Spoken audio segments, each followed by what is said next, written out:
Wide angle fisheye, 21 millimeter, 7.5 millimeter. Fisheye.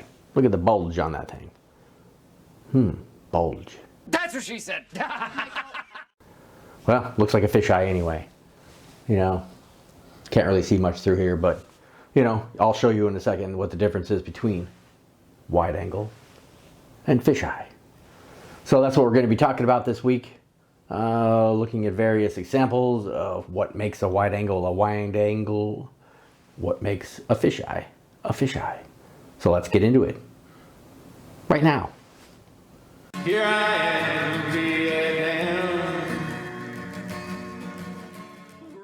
This is Camera Talk with Dr. Scott.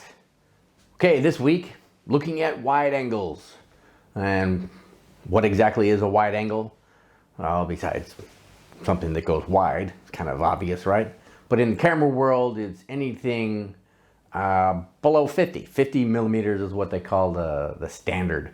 You know, it's the standard field of view, which is, you know, roughly about 46 degrees of angle is what our eyes can see.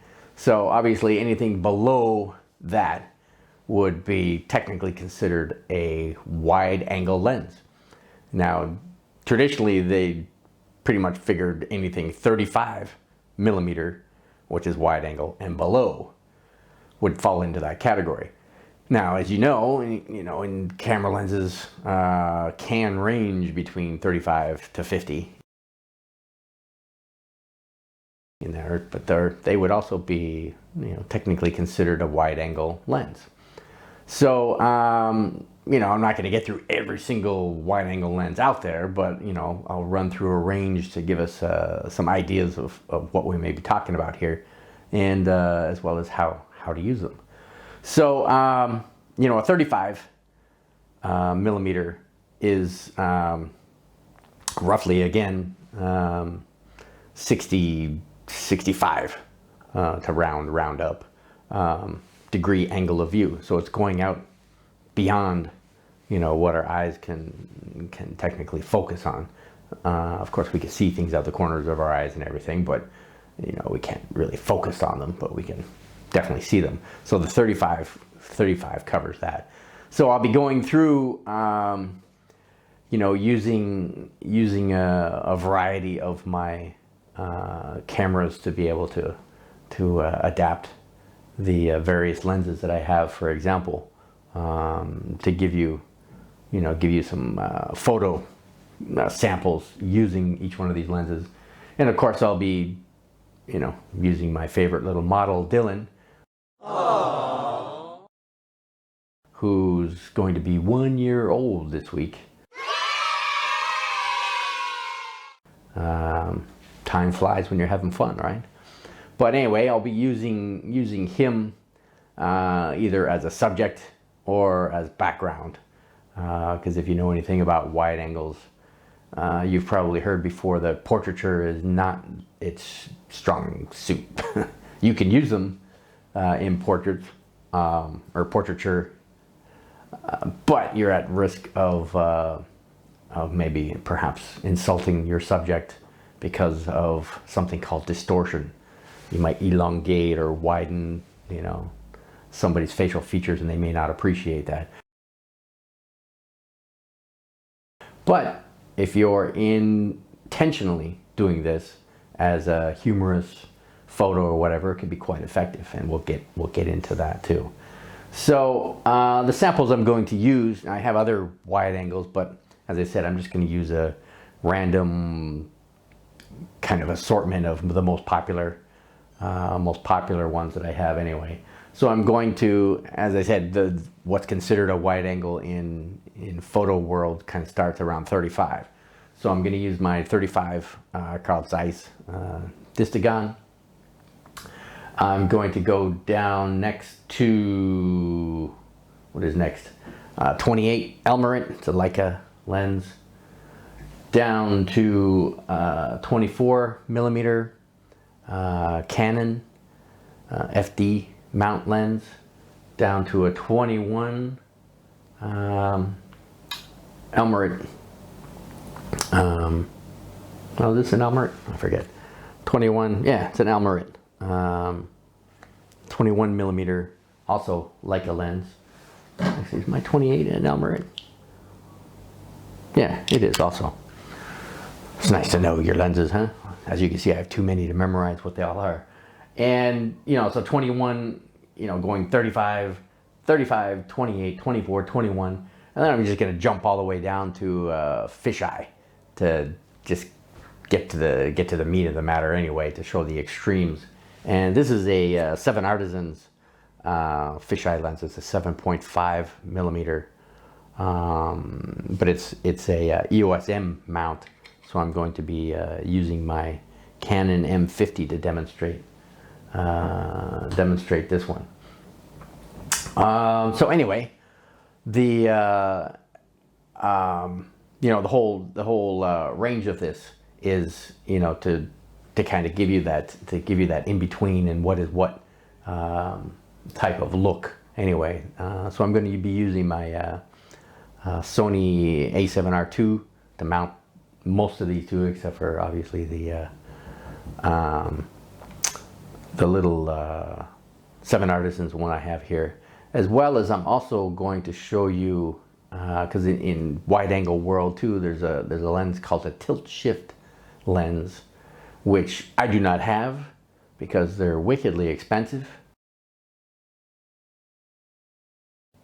Well, so is my Leica stuff, but you wouldn't use or at least I wouldn't use a TiltShift lens enough to justify paying the kind of prices that you would pay for these kinds of things. So what I'm going to show you is a TiltShift adapter, which is the next best thing. And I have that. Where do I have that? Up here. Let me grab that for you.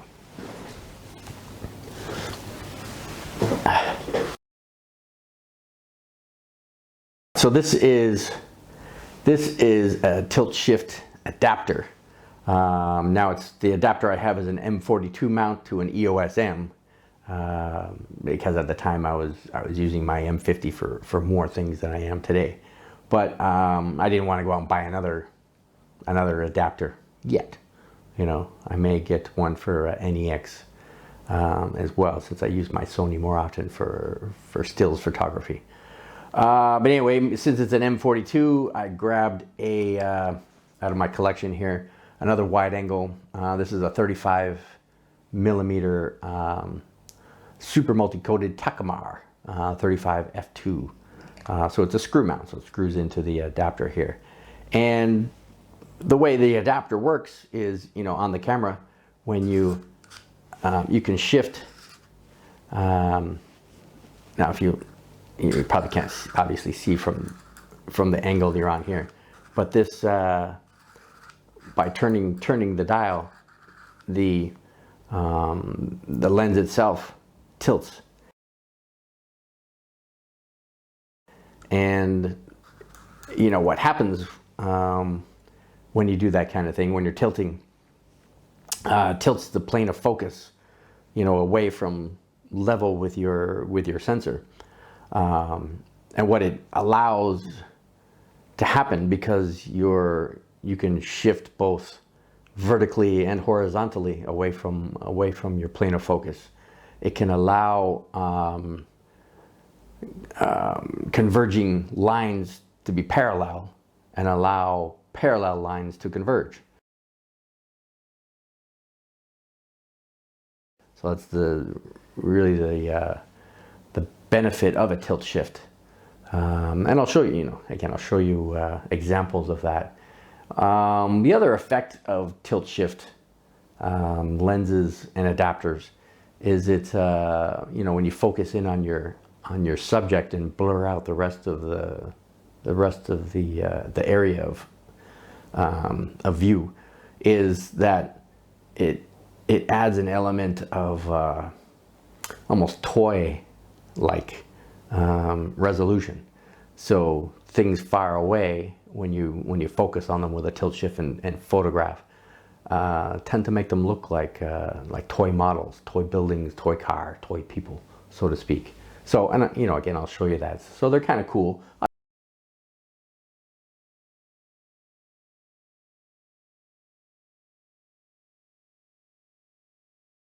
obviously you wouldn't use this, you know, all day, every day, but for, you know, architecture, photography and whatnot, it helps to, because you know what it's like if you take a picture of a tall building, you know, you'll see it like kind of curves one way or the other away from it. Well, this allows them to straighten and go off into the distance in a straight line. So I'll be using this as well. So anyway, just to differentiate between what constitutes a wide angle and a super wide angle or ultra wide angle and fisheye and whatnot. From 35 down to 24 is what you would call a standard wide angle. So they're just considered wide angle, but not super wide. 24 down to 16 is more likely in photography world what people would consider a wide angle lens. So 24 down to 16, and then anything under 16, basically down to 10, would be considered an ultra wide or super wide, depending on what school of thought you come from. And then 10 millimeter down to 8 is what they call rectilinear. So it's wide angle, but it still maintains relatively straight lines. You know, the way the lens is constructed, it can still keep things relatively straight. Now anything below 8 millimeter, which is like my 7 Artisans here, is considered a fisheye. And fisheyes, you know, usually get a 180 degree or even more field of view. So they're basically seeing everything out this way and around. So there's no way you're going to keep straight lines in that regard. So, yeah, that's basically what it looks like. I think the widest of all, I think there's a 6 millimeter or something out there, or 6 point something. But even with a lens that wide, the photographer actually ends up being in the picture most of the time. You'll see their feet, or, you know, definitely the shadows of anybody standing behind the camera and whatnot. So they're not used all that often, and they're definitely not used professionally all that often, unless it's, you know, a request of a client somewhere who wants that look. But they're used for artistic elements as well as humor. So, you know, the wide angle genre from 35 all the way down, you know, it's used to tell a story, because you're getting more of the scene into the photograph, and that's what you know, that's what people are after with that. So you can tell a story. Telling a story, I think you have to make some decisions as a photographer. You have to make some, I guess, rather painful realizations about telling stories with photographs. So it's used for landscape, it's used for street photography, it's used for astrophotography to get those pictures of the Milky Way. It's used for event photography to get pictures of weddings and big groups of people. Architecture, real estate, again, getting everything in as possible. And lastly, for humor, you know, if you want to get people into your photos with a wide angle and you want something funny to happen, whether you're elongating their body, making their feet look huge, getting a close-up on their face off to the side so their nose looks like, you know, whatever it could be. If that's the intention, then that's the way it goes. So let me grab my camera, and we'll start taking some photos and get some samples for you. So hang on while I do that. Let's go to intermission.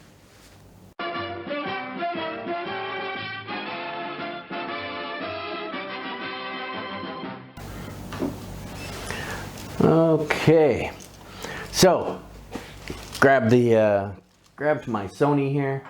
Let me start with the largest of the wide angles that I'll be using today, or showing you, demonstrating, I should say, today. So this is my 35. So let me mount that on here. So of course, each one of these lenses today I'm using an adapter. Now I do have a 35 millimeter Sony native mount E-mount lens, but I want to use my Carl Zeiss Distagon 35 1.4. Of course, it's a much bigger lens than my actually my 35's up there, Sony. But again, I want to show you know how this looks as a wide angle, and it's very much a good environmental. If you're going to use it for portraiture, getting environmental shots, because it grabs a larger portion of the scene. So let me get a shot of Dylan with this. But first, let me give you a shot of the camera. Again, I always shoot my videos with my Canon M50. So let me get you an environmental shot of the camera. So I always focus in on the end of the kit lens, and it's one thing I forgot to mention earlier is you know, when it comes to wide angle, because most camera manufacturers want to give their users that option. Most kit lenses that come with the body have a range that includes a wide angle. So my Canon M50, the kit lens is a 15 to 45. So at the wide angle lens, it's 15. But of course, since it's APS-C sensor size, that 15 is not truly a 15. It's the equivalent of close to a 24-ish focal length. So which is still wide angle. So anyway, let me get a close up of the end of the lens, and as always, I shoot everything wide open. So this is a 1.4 lens, so you'll get a sense of that very shallow depth of field here. And 1, 2, 3.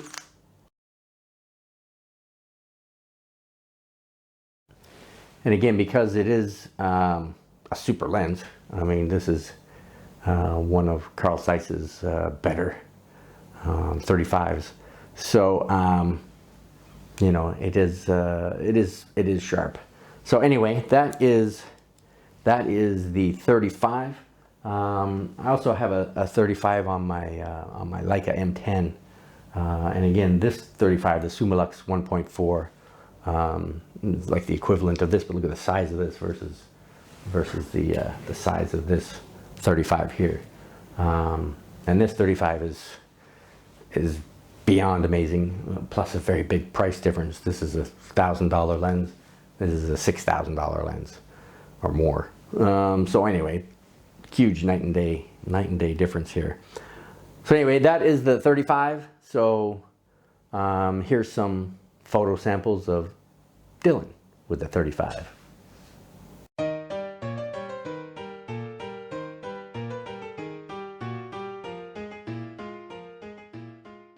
So that was that. Let me put this guy back to bed. And I will move on now to what's next. All right, so I have to use again an adapter here. So this is the 28. So we're moving down in size or in millimeter to 28. Now this is the as I said, this is the Leica Elmarit, and it is a 28 2.8.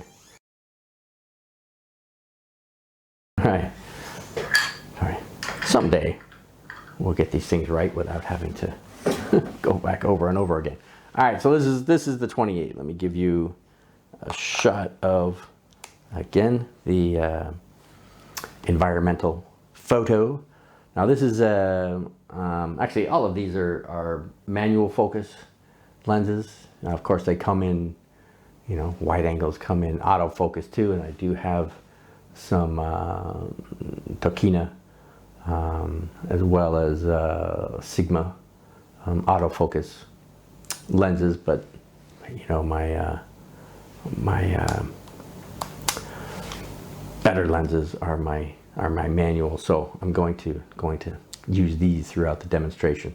So anyway, again, let me get a shot of the end of the camera here, the end of the lens on my M50 to give you an idea of what that looks like.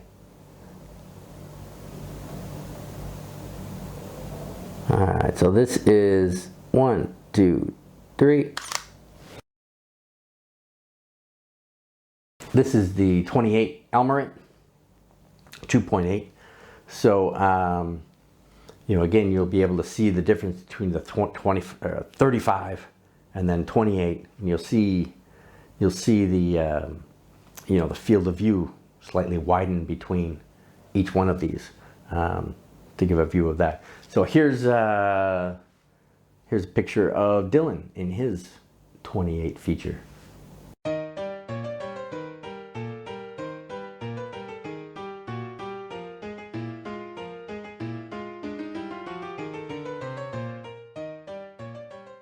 Right, so that was that. All right, let me put this guy back into his or her situation here. Da da da da da da da da da. And of course, it doesn't work when I want it to. There. All right, so that is the 28. Now let me move on to 24. So this is my 24 millimeter Canon F2. Let me open that up to F2. This is when I use my Sony to film my videos. This is the camera that I use for it, the Canon 24. It's also a very good lens, and it's a great wide angle, and it is the equivalent of my what my Canon M50 has with its 15. So my videos all look the same regardless of which lens I have on here.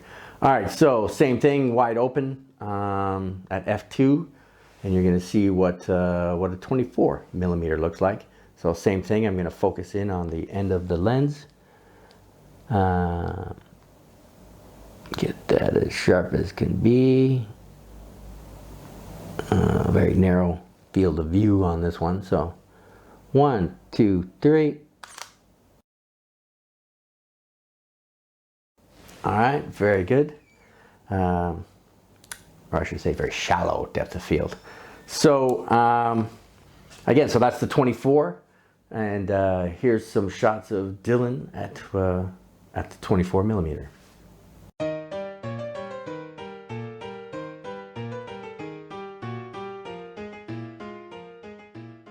All right, so that was 24. So this is also a very nice lens, I must say. So let me put that one back where we're going. And so that was 21, 24. No, 24. This is the 21. All right, so let me get this one with its adapter. Hold on, I heard the doorbell. I think my wife and son have come back from their trip down the hall, so don't go anywhere.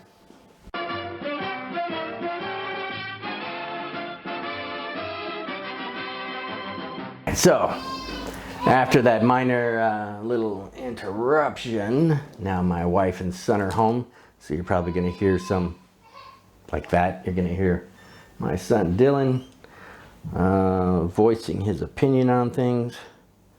But here we are with, now this is the Leica 21 millimeter f2.8 Elmerate. So let's get, again, the environmental shot here. I'm going to take a shot of the end of my M50. We're going to listen to Dylan crying a little bit about what he likes and doesn't like, because he's at that age, right? Very vocal. So, as I said, let me zoom in on the end of the barrel here.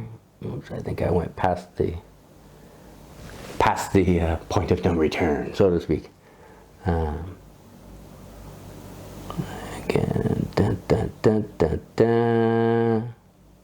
I think that's about as sharp as I'm gonna get it. All right, are we ready? 1, 2, 3.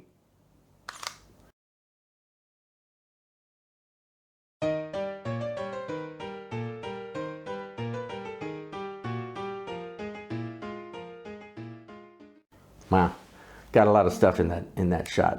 So 21 is pretty wide, I must say. So that is that. That is the 21.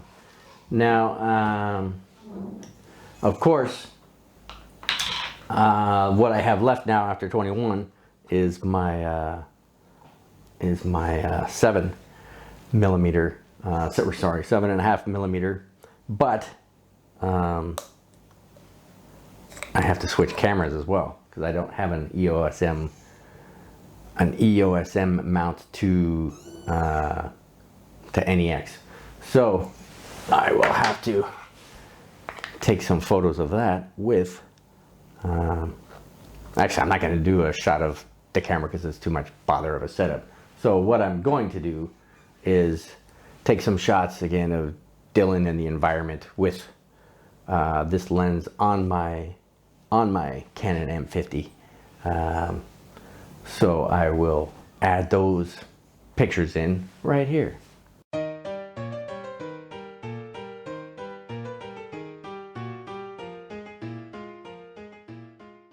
Okay, so that was my video for the week. Everything about, well, not everything of course, but you know, wide angle lenses. Again, really to make the best use of a wide angle lens, you have to make sure that you know, some rules are in place about using wide angle, especially the wider the angle, the more these rules apply. And basically it's, you know, a general rule in this regard is that your subject, whatever your main subject is going to be, and of course in landscape, it could be a tree, it could be a rock, could be a flower, could be anything. You know, with environmental portraiture, it's obviously going to be a person, and so forth and so on. But with a wide angle lens, the distance between foreground, middle, and background cannot be the same. Otherwise, that's where you see the distortion. That's where you know, you can really see the effects of a wide angle lens. So the best practice of using wide angle lenses is to focus on a foreground subject. Have something close to the camera. Get as close as you can. There's you know, Robert Kaplan made a statement many years ago that if your photos aren't good enough, that you're not close enough. And so that's very true with wide angle lenses. Get very close to your foreground subject, like we're talking close. Get a focus in on that, and then your middle ground and your background should fall away from there. And that's really the best use of a wide angle lens.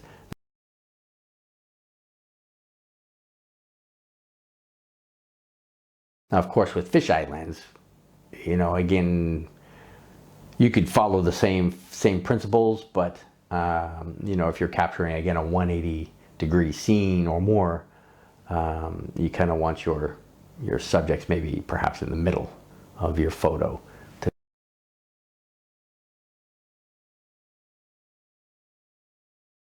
be able to capture everything as it distorts around the subject. So anyway, those are kind of a quickie what to do, what not to do, and how, you know, what the differences are between these focal lengths. And that was really the general purpose of this video. Just like all my other videos at Modesty Photography, we're here to save you money. We're here to give you just a quickie overview of you know, using lenses and techniques and other things for beginners. Obviously, you professional people out there would probably tear my videos apart of how I missed that and I missed this and I misspoke about that and whatever. But also with my videos, I don't cut out things. I keep everything I keep everything honest, right? If I make a flub about something, hey, I leave it in there. Of course, in my you know, the text that slide in and out, I may correct myself on something, but you know, hey, I'm only human. So anyway, that was it. So that was Camera Talk with Dr. Scott, brought to you by Modesty Photography. And just like every other video that I make, I'm out looking for subscribers who can help expose my channel out there to get more viewers, you know, to share what I know about photography, but as well to become a YouTuber. You know, it'd be nice to be able to be one of the big boys out there, spreading knowledge around the world. So what I'm looking for is you to subscribe. And if you didn't quite hear me right, I did say subscribe. But to be polite, I can use 2 fingers to point and ask, please subscribe, without really begging. And give me a thumbs up. Gives me an excuse for the thumbs up girls.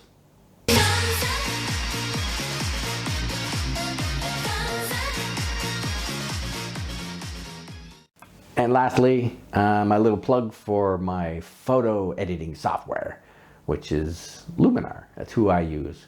And because I've signed up with Luminar, they provide me with a link that gives you a $10 discount if you purchase the same software using my link below.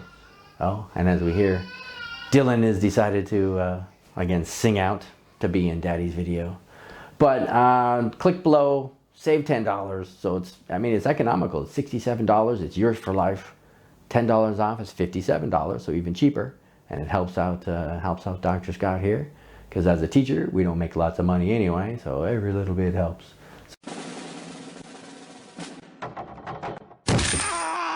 So thanks for dropping by. Thanks for listening, and thanks for subscribing, and thanks for the thumbs up. And we'll see you all next week. So in this world of COVID, stay safe, don't touch your face, wear your mask, wash your hands, all that good stuff. Don't cough in everybody's face. And we'll see you next week. All right, bye-bye. Here I am, Vietnam.